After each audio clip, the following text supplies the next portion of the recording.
Hola, soy Alejandro Núñez Suazo, especialista en marketing, emprendimiento y productividad. En esta lección abordaremos qué es la cultura, cuáles son los distintos elementos que la componen y cómo influye en todas las funciones de la gestión de los negocios internacionales. ¿Qué es la cultura? Hay muchas definiciones de cultura y compartiremos varias de ellas que consideramos útiles. La mayoría de los antropólogos cuyos estudios se centran en la cultura la definen como un sistema integrado de patrones de conducta aprendidos que constituyen las características distintivas de los miembros de una sociedad específica. Además, la cultura puede comprenderse a nivel individual como todo aquello que un grupo piensa, dice y hace, incluyendo sus costumbres, lenguajes, herramientas, materiales y sistemas compartidos de actitudes y sentimientos. En otras palabras, la cultura engloba las visiones individuales del mundo, las reglas sociales y las dinámicas interpersonales que distinguen a un grupo de personas en un tiempo y lugar concretos. La mayoría de los antropólogos coinciden en que la cultura se aprende, no nacemos con una cultura. Los diversos aspectos de la cultura están interrelacionados. La cultura se comparte, se modela y se construye mutuamente a través de la interacción social. La cultura define los límites de los diferentes grupos.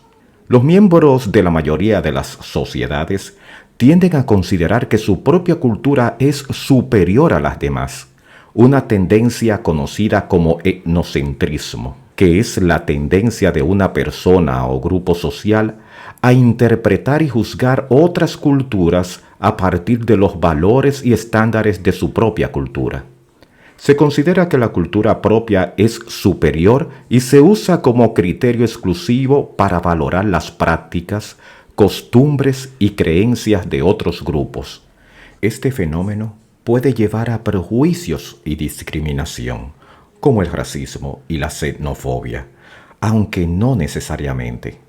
Es un concepto estudiado por la antropología y las ciencias sociales y se manifiesta en todas las culturas en mayor o menor medida.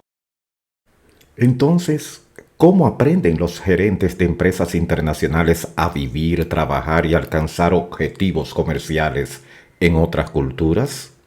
El primer paso consiste en aceptar que otras culturas son diferentes. El siguiente es aprender las características de dichas culturas para poder adaptarnos a ellas. Y los directivos solo pueden hacer esto de dos maneras: pasar toda la vida en una cultura o someterse a un extenso programa de formación que cubra las principales características de una cultura, incluido el idioma. Entonces, ¿qué incluye este programa de aprendizaje para directivos internacionales? En primer lugar, existe un conocimiento fáctico sobre la otra cultura, que es relativamente fácil de obtener. Los gerentes también necesitan capacitación en sensibilidad a los matices de las diferencias culturales, cuyo desarrollo requiere cierto esfuerzo.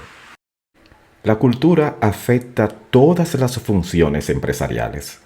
La cultura es un factor determinante en todas nuestras acciones, algo que solemos admitir cuando se trata de otras culturas, pero no tanto cuando se refiere a la nuestra.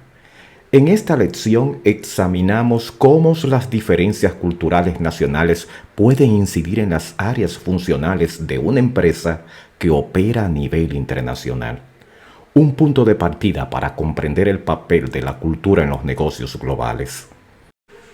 Los mercados se caracterizan por una gran diversidad de actitudes y valores culturales que influyen en el comportamiento de los consumidores.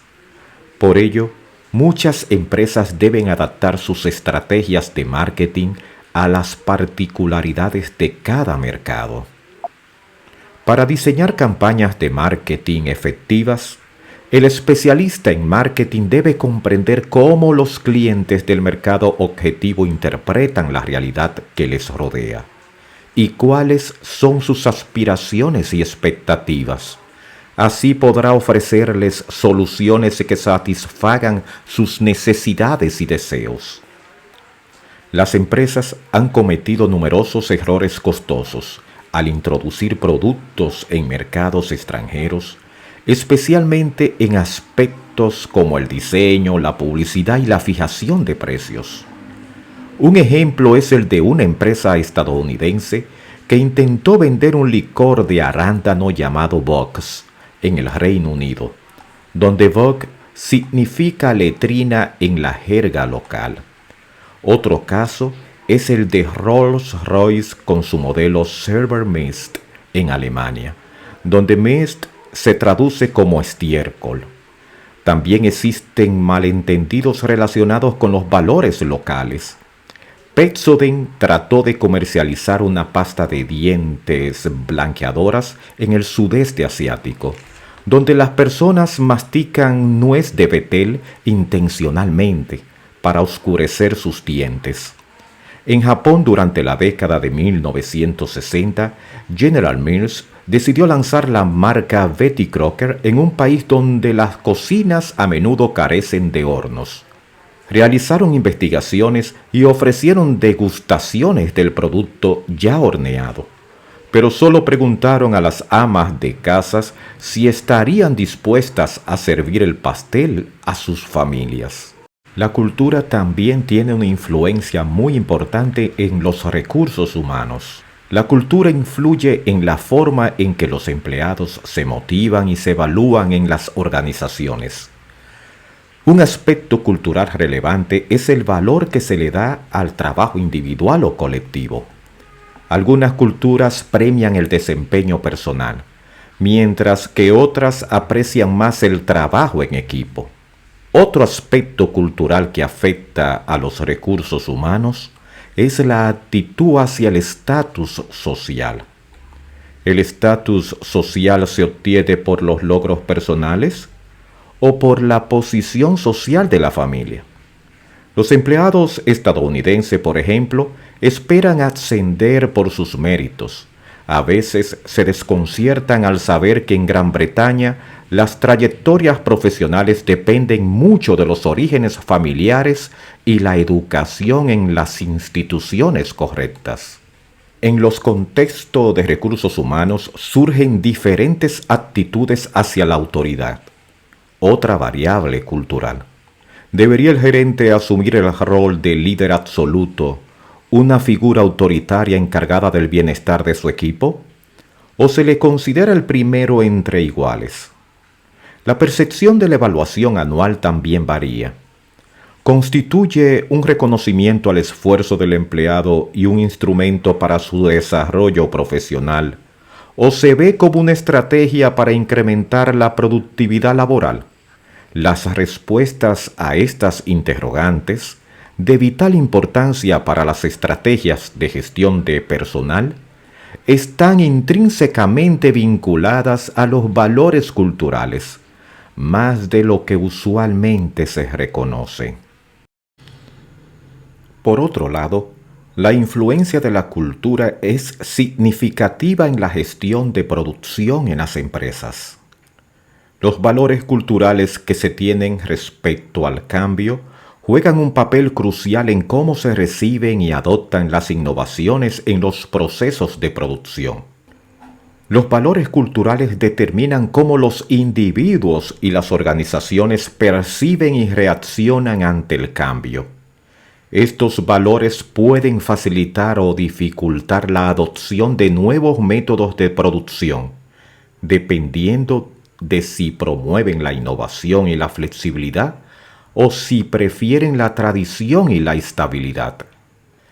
También, las prácticas de adquisición de recursos empresariales están profundamente influenciadas por las normas y reglas culturales. En muchas partes de Asia, las adquisiciones se realizan dentro de una red de relaciones sociales y conexiones personales. En contraste, en Estados Unidos, la transparencia y el costo son los principales factores que guían el proceso de adquisición. Por otro lado, la cultura tiene gran repercusión en cómo se manejan la contabilidad y las finanzas. En el ámbito de la contabilidad, los sistemas de control interno de una organización reflejan las percepciones subyacentes sobre la naturaleza intrínseca del ser humano. Estos sistemas pueden variar significativamente dependiendo de la confianza que la cultura organizacional deposita en sus miembros. Una interrogante pertinente es si los controles implementados son rigurosos a lo largo de toda la estructura organizativa, lo cual podría interpretarse como un indicativo de confianza limitada hacia el personal. Alternativamente, son los controles flexibles, sugiriendo así que la cultura corporativa presupone que los individuos se comportarán de manera íntegra, incluso en ausencia de una supervisión constante. En el escenario global de las finanzas, los tesoreros y contralores internacionales también se ven inmersos en un entorno donde las fuerzas culturales ejercen una influencia significativa. A menudo, estos profesionales, equipados con balances financieros sólidos, se aproximan a entidades bancarias locales en países extranjeros, solo para encontrarse con que la reputación personal del tesorero es valorada por encima de la solidez financiera que los documentos puedan reflejar. Es importante reconocer que en ciertas culturas los estados financieros pueden carecer de fiabilidad. Esto se debe a que las normativas locales a veces favorecen prácticas de contabilidad creativa, diseñadas para minimizar la carga tributaria. Un caso emblemático es el de un ejecutivo de negocios estadounidense en Italia, quien aplicó los mismos criterios fiscales utilizados en Nueva York, ignorando las recomendaciones de sus colaboradores locales. En Italia, la declaración de impuestos se maneja más como una negociación que como un proceso rígido. El resultado fue que la empresa incurrió en un desembolso tributario superior al necesario. Por otra parte, la percepción del rol y la función de nuestros líderes varía entre culturas. Los rasgos de liderazgo deseados también difieren culturalmente. La dinámica entre líderes y seguidores puede adoptar diversas formas dependiendo del contexto cultural específico. Puede adoptar una forma jerárquica o lateral, dependiendo del contexto cultural. El modelo de liderazgo también varía. Puede ser paternalista, en el que el líder actúa como una figura protectora, o heroico, donde el líder es visto como un individuo de gran valor y coraje. En cuanto a su propósito y función, el liderazgo puede tener el rol de integrar a un grupo de personas hacia un objetivo común o proveer dirección a individuos que actúan de manera independiente. Por ejemplo, en Japón, con su tendencia hacia un entendimiento paternalista del liderazgo, no es inusual que el director de una empresa desempeñe un papel en la evaluación de los futuros cónyuges de los empleados. Mientras tanto, en Estados Unidos, los líderes de compañías exitosas son frecuentemente idolatrados como héroes. La trayectoria hacia el liderazgo es otro aspecto que difiere entre culturas. En algunos casos, el líder ideal es aquel que ha ascendido a través de las filas, demostrando su valía y competencia. En otros, el liderazgo puede ser asignado debido a la familia o el estatus social del individuo. En cuanto a su propósito y función, el liderazgo puede tener el rol de integrar a un grupo de personas hacia un objetivo común o proveer dirección a individuos que actúan de manera independiente. Tras haber explorado la definición de cultura y su relevancia para los gerentes en el ámbito de los negocios internacionales, procederemos a examinar las diversas formas en que la cultura de una sociedad se expresa y se hace evidente. Uno de los elementos de la cultura es la estética, y se refiere a los valores, gustos y preferencias que determinan lo que se considera bello, agradable o armonioso en una sociedad o grupo humano. Refleja los valores, las creencias y las emociones de una sociedad. La estética de una cultura se expresa en muchas áreas de manera más directa e intencional en el arte, el teatro, la música, el folclore y la danza. El color y la forma son elementos fundamentales del arte, que pueden ser utilizados para transmitir significados simbólicos. Estos significados pueden ser interpretados de maneras diferentes y pueden variar según la cultura y el contexto. Los colores y las formas pueden evocar emociones y desencadenar respuestas subconscientes. Comprender estas asociaciones le permite utilizarlas estratégicamente en la marca, los materiales de marketing y las presentaciones para resonar en su público objetivo. La estética juega un papel importante en los negocios internacionales, ya que influye en la imagen, el diseño, la comunicación y el marketing de las empresas y sus productos o servicios. El uso de colores y formas que tienen significados positivos en una cultura particular puede indicar respeto y comprensión, contribuyendo a generar confianza y simpatía con clientes y socios potenciales. Algunos ejemplos relacionados con el color son los siguientes. En la cultura occidental, el color rojo se asocia con el amor, la pasión y la valentía. En la cultura china, el color rojo se asocia con la buena suerte y la prosperidad. En la cultura occidental, el color negro se asocia con el luto y la muerte. En la cultura japonesa, el color negro se asocia con la elegancia y la formalidad. En la cultura occidental, el color verde se asocia con la naturaleza, la esperanza y la salud. En la cultura islámica, el color verde se asocia con el Islam y el profeta Mahoma. La estética se refiere también a nuestras ideas sobre nuestros cuerpos y su belleza física. Por ejemplo, la percepción del peso ideal varía mucho según las culturas, y los anuncios que se centran en la pérdida de peso pueden no ser efectivos en países donde se valora la plenitud física.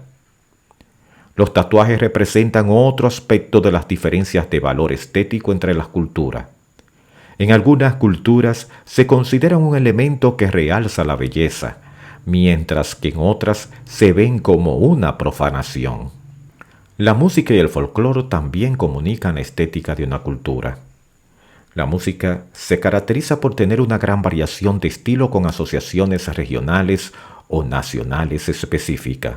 Por ejemplo, se relaciona la samba con el Brasil, la salsa con Cuba, el reggae con Jamaica, el merengue y la bachata con República Dominicana, y el blues, el hip hop y el rap con Estados Unidos. El folclore de una cultura puede revelar mucho sobre el modo de vida de una sociedad. En otro orden, la religión, además de su aspecto espiritual, es un componente importante de la cultura y determina muchas actitudes y creencias que influyen en el comportamiento humano. Cada religión tiene sus formas y tradiciones y expresa sus creencias a través de tipos particulares de culto y oración, rituales, normas alimentarias y modos de vestir. Es un aspecto cultural poderoso que las empresas deben reconocer al gestionar sus operaciones en el extranjero y al comercializar sus productos en otras culturas. Muchas de estas religiones influyen sobre creencias específicas que podrían afectar los negocios, tal como inhibir la venta de determinados productos o el desempeño del trabajo durante ciertos periodos. Por ejemplo, los hindúes no comen carne de res, lo que significa que McDonald's no sirve sus hamburguesas tradicionales en ese país. El menú incluye más opciones vegetarianas y artículos inspirados en la cocina india. Por otro lado, cuando Procter & Gamble lanzó su detergente de ropa Biomat en Israel, se dio cuenta de que los judíos ortodoxos, que representan el 15% de la población, representarían un reto, ya que no poseían medios de comunicación tradicionales como la televisión. Resolvieron la cuestión enfocándose a la creencia central de ese segmento de que ellos pueden ayudar a los menos afortunados. Un camión de Biomat equipado con lavadoras deambuló por los principales poblados. La gente donaba su ropa y Biomat la lavaba y la distribuía entre los necesitados. Como resultado, la participación de la marca creció 50% en ese segmento. La casa de moda francesa Chanel profanó al Corán sin saberlo, ya que bordó versos del libro sagrado del Islam en varios vestidos de una de sus colecciones de verano. La casa pidió disculpas a la comunidad musulmana, destruyó los vestidos y pidió a los fotógrafos de moda que enviaran o destruyeran los negativos del vestido. Es importante que los profesionales del marketing comprendan la influencia de la religión en la cultura de consumo, en los mercados en los que operan, de modo que sus actividades de marketing puedan ser adecuadamente sensibles. Otro elemento de la cultura es la cultura material o los artefactos, que son todos los objetos de una cultura creados por el hombre como resultado de la tecnología y está directamente relacionada con la forma en que una sociedad organiza su actividad económica. Quizá la mejor demostración de ello sean las infraestructuras de un país, es decir, los marcos económicos, sociales, financieros y de marketing básicos que permiten que la sociedad funcione. La infraestructura involucra transporte, energía, comunicaciones, viviendas, servicios médicos e instituciones educativas. También bancos e infraestructura de marketing, entre otras. Probablemente la distinción cultural más obvia y distanciadora para los recién llegados a los negocios internacionales es el lenguaje hablado y tácito. El lenguaje es una clave importante para comprender una cultura. De hecho, nada distingue tanto a una cultura o subcultura de otra como el lenguaje hablado. El vendedor extranjero que domina el idioma local tiene una ventaja competitiva, ya que puede establecer una relación de confianza y respeto con sus interlocutores, así como entender mejor sus necesidades, expectativas y costumbres. La comunicación verbal y no verbal son los dos tipos principales de lenguaje. La comunicación verbal se refiere al contenido real del mensaje, lo que dice, mientras que la comunicación no verbal implica el tono de voz, así como los gestos, la posición del cuerpo, las expresiones faciales, el contacto visual y cualquier otro lenguaje corporal que acompañe a la comunicación verbal. El idioma también es crucial a la hora de brindar acceso a los mercados locales a través de la publicidad. Hay numerosos ejemplos de cómo los errores lingüísticos han costado a los especialistas en marketing en los mercados internacionales. Se han producido varios errores, por ejemplo, porque las empresas no entendían cómo se interpretarían los eslóganes de los productos. Una forma de eliminar estos errores es utilizar la traducción hacia atrás.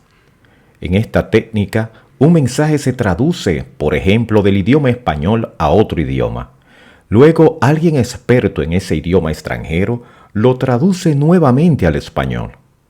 Esta segunda traducción se puede comparar con el idioma de la versión original en español. Las instituciones sociales afectan la forma en que la gente se relaciona entre sí. Cada sociedad estructura sus relaciones sociales y estos patrones definen un aspecto importante de la cultura: la forma en que se construyen los grupos sociales. Se refieren a la forma en que las personas se relacionan entre sí dentro de entornos grupales en una sociedad. Las familias, las iglesias, los lugares de trabajo y los amigos son ejemplos principales. Los sociólogos definen dos tipos de grupos o instituciones sociales: parentesco y libre asociación. La familia es la unidad básica de las instituciones basadas en el parentesco. La unidad familiar, que en las naciones industrializadas occidentales está compuesta por padres e hijos. En varias culturas se amplía para incluir a los abuelos y a otros familiares. Esto tendrá un efecto en los patrones de consumo, así que debe tenerse en cuenta, por ejemplo, cuando se realiza una investigación de mercados. Una parte importante del proceso de socialización de los consumidores a nivel mundial son los grupos de referencia. Los sociólogos se refieren a los grupos que son importantes para los individuos como grupos de referencia. Los grupos de referencia pueden ser aquellos de los que la gente ya es miembro, como la familia, colaboradores y otros grupos íntimos, o aquellos a los que la gente aspira a pertenecer o a parecerse. Estos aportan las actitudes y valores que influirán en la conformación del comportamiento. Los grupos de referencia son esenciales en marketing porque proporcionan un marco de referencia que los consumidores utilizan para guiar sus decisiones de compra y consumo, influyendo significativamente en el comportamiento del mercado. Todas las sociedades están estratificadas jerárquicamente en categorías sociales, es decir, estratos sociales. La estratificación social se refiere a la forma en que las personas son clasificadas y ordenadas en la sociedad, a menudo basada en el estatus socioeconómico, familia u ocupación, lo que crea una jerarquía que influye en el acceso a recursos y privilegios. En el contexto de los negocios internacionales, comprender la estratificación social es crucial porque afecta el comportamiento del consumidor, la segmentación del mercado y el enfoque general de las estrategias comerciales en diferentes regiones. La estratificación varía desde la situación en Europa del Norte, donde la mayoría de la gente pertenece a la clase media, hasta las sociedades altamente estratificadas como India, en la cual el estrato más alto controla la mayor parte del poder de compra y la toma de decisiones. La desigualdad de oportunidades, que es resultado de la estratificación social, otorga ventaja a aquellos en estratos superiores y puede influir en las relaciones y operaciones comerciales. Por lo tanto, las empresas que participan en negocios internacionales deben considerar las implicaciones de la estratificación social para tener éxito en entornos culturales y económicos diversos. La educación, ya sea formal o informal, desempeña un papel importante en la transmisión y participación cultural. Los niveles educativos de una cultura se pueden evaluar mediante los índices de alfabetización y matriculación en educación secundaria o superior, cuya información está disponible en fuentes de datos secundarios. Los niveles educativos tendrán efecto en diferentes funciones del negocio. Los programas de capacitación para una instalación de producción deberán de tener en cuenta los antecedentes educativos del personal en entrenamiento. Se debe considerar la educación cuando los gerentes extranjeros contratan personal del país anfitrión para trabajar en maquinaria de producción complicada, colocarlos en programa de capacitación, puesto de personal en oficinas, etc. El nivel de educación debe ser tal que los productos de alta tecnología puedan ser aceptados porque el mercado sabe cómo utilizarlos. El contenido de los anuncios publicitarios debe reconocer el nivel de educación de una nación. Otro elemento de la cultura son los valores y actitudes. Los valores son creencias o filosofías básicas que están omnipresentes en una sociedad. En algunos países como Estados Unidos, se da un alto valor a los extranjeros y a los artículos extranjeros, ya que se los asocia con la sofisticación, como los vinos franceses o los automóviles suecos. En otros países como Japón y Corea, existe una sutil resistencia a los extranjeros y a las cosas extranjeras. Esto se refleja en una aversión a comprar productos extranjeros y su resistencia a aceptar empleo en empresas extranjeras que operan en estos países. Las actitudes son sentimientos u opiniones. Las empresas internacionales deben considerar las actitudes hacia el cambio. En muchas sociedades, el cambio propuesto se ve con sospecha, especialmente si lo sugieren extranjeros.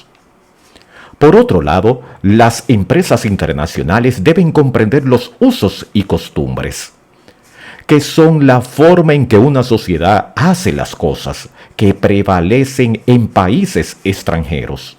Los usos y costumbres afectan tanto la gestión como las operaciones de marketing de una empresa. En los países árabes, los ejecutivos de negocios a menudo se desvían del propósito principal de la reunión, pero eventualmente regresan al tema discutido inicialmente. Los ejecutivos de negocios mexicanos querrán evaluar el interés de los vendedores extranjeros en la historia y la arquitectura mexicana. Los negociadores rusos tienden a ser bruscos y cambiar las demandas en el último minuto. Los negociadores japoneses frecuentemente se involucran en largos periodos de silencio o puedan tener discusiones periféricas entre ellos mientras ignoran a los empresarios extranjeros en la sala. La sopa Camber fracasó en Brasil porque la empresa no se dio cuenta de que las amas de casa brasileñas acostumbran añadir sus propios ingredientes a un caldo básico, en lugar de comprar una sopa completamente preparada. Knorr, por el contrario, tuvo éxito en este gran mercado porque solo vendía caldos básicos para sopa. En algunos países, las donas se consideran un refrigerio que se puede consumir durante todo el día en lugar de solo en el desayuno, como es habitual en los Estados Unidos. En China, los consumidores beben sopa que generalmente contiene arroz y no usan cuchara, costumbres que no se reconocían cuando una empresa de venta directa ofrecía servicios importantes. Los mercados no son estáticos. Los mercados son entidades dinámicas que experimentan cambios constantes. No permanecen inmóviles, más bien se transforman y se ajustan a las fluctuantes condiciones económicas, así como a diversas influencias culturales. Los mercados son el resultado de la interacción de tres vías: de los esfuerzos de un profesional de marketing, de las condiciones económicas y otros elementos de la cultura como la educación, los medios de comunicación, las relaciones sociales, entre otros. Los profesionales del marketing ajustan en forma constante sus esfuerzos a las demandas culturales del mercado, pero también actúan como agentes de cambio cultural. Evidentemente, no todas las iniciativas de marketing requieren un cambio para ser aceptadas. De hecho, gran parte del éxito en el marketing competitivo se logra a través de una estrategia de congruencia cultural. Esta estrategia consiste en comercializar productos similares a los existentes en el mercado, de forma que sean lo más congruentes posible con las normas culturales vigentes, minimizando así la resistencia. No obstante, cuando el éxito de los programas de marketing depende de un cambio cultural, la empresa puede optar por una estrategia de cambio no planeado, es decir, introducir el producto y esperar que suceda lo mejor. Alternativamente, una compañía puede adoptar una estrategia de cambio planeado, intentando deliberadamente modificar aquellos aspectos de la cultura que interfieren con los objetivos de marketing establecidos. En conclusión, la cultura ejerce una influencia tanto dominante como cambiante en todos los aspectos del mercado nacional. Los especialistas en negocios internacionales deben reconocer esta influencia cultural y estar preparados tanto para responder a ella como para influir en su cambio. El desarrollo de una conciencia global implica comprender que no existen culturas buenas o malas, sino simplemente diferentes. Ser globalmente consciente significa ser tolerante con las distintas culturas. La tolerancia consiste en entender las diferencias culturales y aceptar y colaborar con aquellos cuyas conductas pueden ser distintivas a las nuestras. No es necesario adoptar como propias las prácticas culturales de otros, pero sí es esencial permitir que otros sean diferentes y al mismo tiempo iguales. Una persona tolerante reconoce las diferencias entre culturas y utiliza ese conocimiento para relacionarse de manera efectiva. También una persona con conciencia global posee conocimientos sobre diversas culturas e historias. Entender otras culturas es crucial para comprender el comportamiento del mercado o de los individuos en la sala de juntas con los individuos que uno comparte. El conocimiento histórico es fundamental, ya que la manera en que las personas piensan y actúan está influenciada por su pasado. Muchas gracias por acompañarme. En el próximo episodio profundizaré aún más en el fascinante mundo de los negocios internacionales.